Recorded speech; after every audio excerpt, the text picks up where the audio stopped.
आमागढ़ के दुर्ग पर झंडा फहराने और शिवालय में पूजा करने का जो हमने कार्यक्रम घोषित किया था,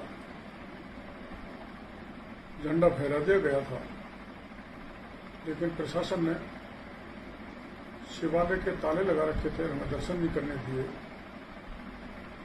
राजस्थान की सरकार ने हमारी भावनाओं को समझा और आज शिवालय में पूजा अर्चना करने की अनुमति दे दी।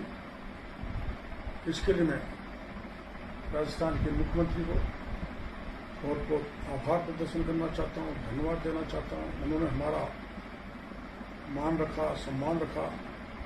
किंतु मुझे पता लगा है कि जो 1 अगस्त को हमने मत्स्य भगवान का झंडा आमागढ़ दुर्ग पर फहराया था, उसे प्रशासन ने हटा दिया है।